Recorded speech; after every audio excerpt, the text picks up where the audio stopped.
खुलुमबाय समनि रादाब नायगिरि बयखौबो बरायबाय आं दिनै दङ नैबे चिरां जिल्लानि रौमारि बाजारावहाय बेहाय आसाम डाउन टाउन इउनिभारसिटिनि माखासे फरायसाफोरा ससियेल एवारनेसनि थाखाय बाथरनाट एबा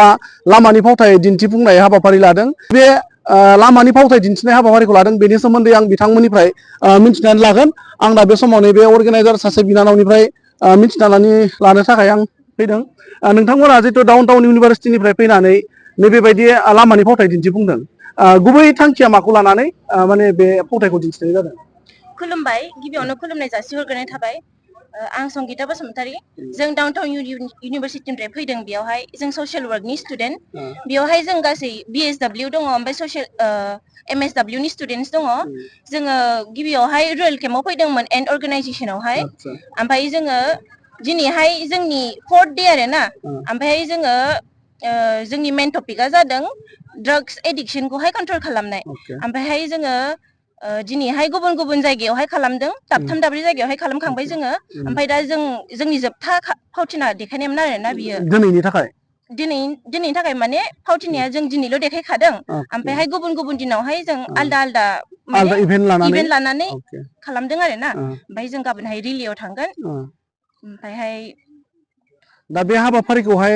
अनलि चिरां जिल्लायावल' खालामदोंना माने आसामनि गुबुन गुबुन जिल्लायावबो खालामदों बेबायदि हाबाफारिखौहाय दाथ' जोङो माने बे लकेसनखौल' लादों चिराङावल' फैग्रोदों उननि समाव बेबायदि हाबाफारि लाबावबाय थागोन नामा उननि समावथ' जों खालामबाय थाबावगोन माने ओरै जोंनि इउनिभारसिटिनिफ्राय जोंनि सोलोंथाइनि थाखाय फैनाय नालाय बे जोंनि मोनसे प्रेक्टिकेल ओमफ्राय बिनि थाखायहाय गुबुन गुबुन स्टुडेन्टखौ जों माने दा जों बाव फैखांबाय नेक्स्ट इयारावहाय आरो गुबुन स्टुडेन्टआ फैबावगोन बिदि आरोना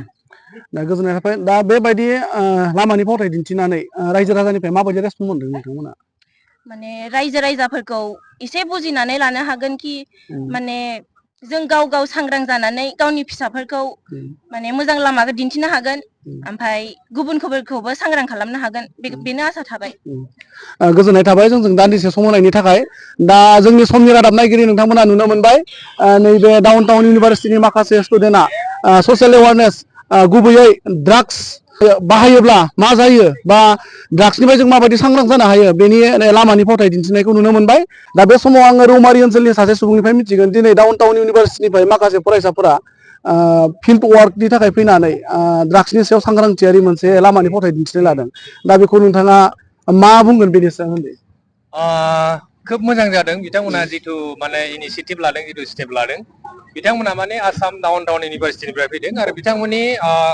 कलेज बा इउनिभारसिटिनि जिथु कारिकुलाम हिसाबै मोनसे रुरेल केम्प थायो बे रुरेल केम्पआ माने 7 दिननि थाखाय लादोंमोन दा 7 दिनाव दिनैहाय 6 दिनाव आगान होबाय बिसोरो आलाग आलाग माने बेलेग बेलेग माने माखासे एक्टिभिटिसफोरबो लादों दिनैहाय जेनेबा बेजों लोगोसे बे रलिं मिल ओमफ्राय सापागुरियावबो बे स्ट्रिट प्लेखौ बिथांमोना देखायबोदों ओमफ्राय जोंनि बे जुदि चिरां डिस्ट्रिक्टआव बुंनो थाङोब्ला आं बेखौनो होनगोन जोंनाव बे ड्राग्स आरो एडिक्सन जेखौ जों बुंदों माने बियो बहुत बारायगासिनो दं आरो बेखौ जोङो माने खमायनो थाखाय जों गोबां नाजाबोगासिनोबो दङ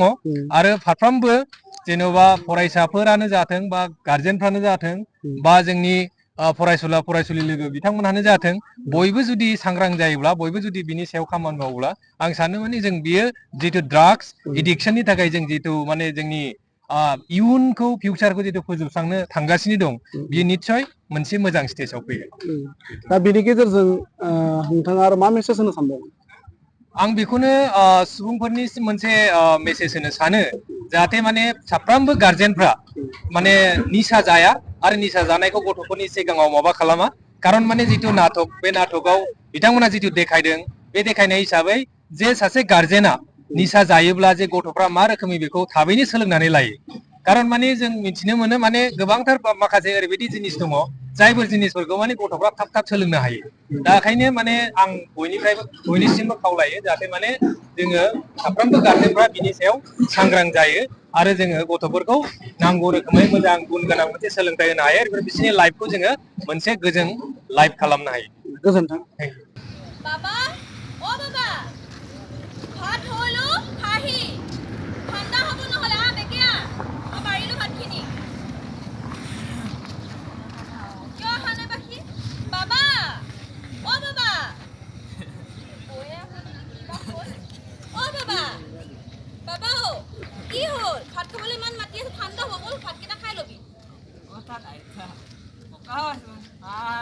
আইতা ককা ঐ কি কৈ আছ তোৰ আইতা ককা ঢুকাচোন 5 বছৰে হ'ল অ বাবা কি কৈ আছ কি দেখিছ তই বাবা অ বাবা কিয় হাঁহি আছ এনেকে বাবা অ বাবা কি হৈছে তোৰ কি দেখি আছ তই ভুল কি দেখি আছ তই বাবা আৰে এইবোৰ কি এইবোৰ বাপেটো সব খাইছে তই কি কৰি আছ বাবা অ বাবা কি হৈছে তোৰ ক না কি হৈছে কি দেখি আছ তই কি হাল হৈছে কি হৈছে এই পাগলৰ নিচিনা অ চাও কি ল'ৰাটো কি গতি হৈছে কি দেখিছে কি আহক তো চাও কি অ বাবা কি হৈছে তোৰ কি দেখি আছ কি হৈছে তোৰ অ কোন আছ অ ওলাই আছ তোৰ ল'ৰাটো কি হৈছে চাই অ কোন আছ ওলাই আনা অ বাবা কি হৈছে তোৰ অ কোন আছ অ ৰমিলা অ বমিলা আছোন মোৰ ল'ৰাটোক চাই কি হৈছে অ ৰমিলা বমিলা আছোন চাই ল'ৰাটো কি হৈছে অ ৰমিলা বমিলা চাই না কি হৈছে আছোন কি হৈছে কি লিখি আছ মোৰ ল'ৰাটো চাচোন মা দেউতাক দেখিছে চাচোন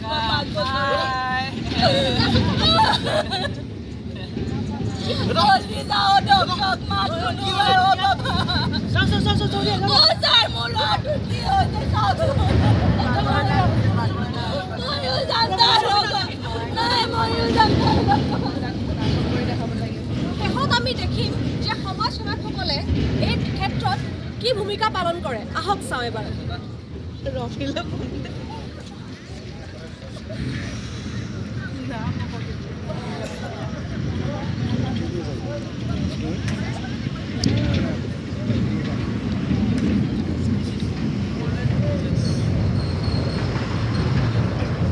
অ বাইদেউ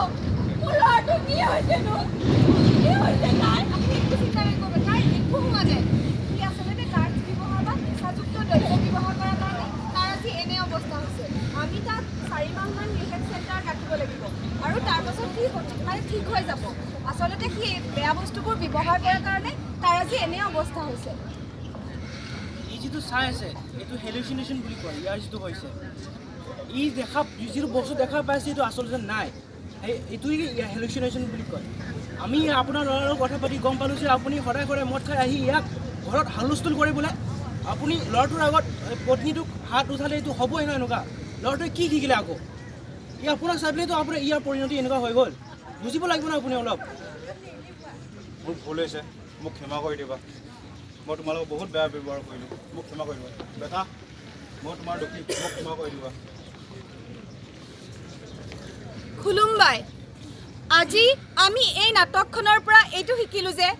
এই পৰিয়ালটোৰ যিজন দেউতাকে দিনে ৰাতিয়ে মদ খাই নিজৰ পৰিয়ালটোৰ মাক দেউতাকক ল'ৰাটোক সুখে শান্তিয়ে থাকিবলৈ নিদিয়ে তাৰ পৰিণতিতে আজি সিহঁতৰ ল'ৰাটোৱে মদ খাবলৈ বা নিচাযুক্ত দ্ৰব্য ব্যৱহাৰ কৰিবলৈ আৰম্ভ কৰিলে নিচাযুক্ত দ্ৰব্য আমাৰ সমাজৰ কাৰণে এটা ব্যাধি স্বৰূপ আহক ৰাইজ আমি সকলোৱে এই ব্যাধিটোৰ বিৰোধিতা কৰোঁ আৰু সকলোৱে ড্ৰাগছৰ বিৰোধিতা কৰোঁ আহক ৰাইজ সকলোৱে মিলি ড্ৰাগছ এখন সুস্থ আৰু সবল পৃথিৱীৰ সৃষ্টি কৰোঁ আহক রাইজ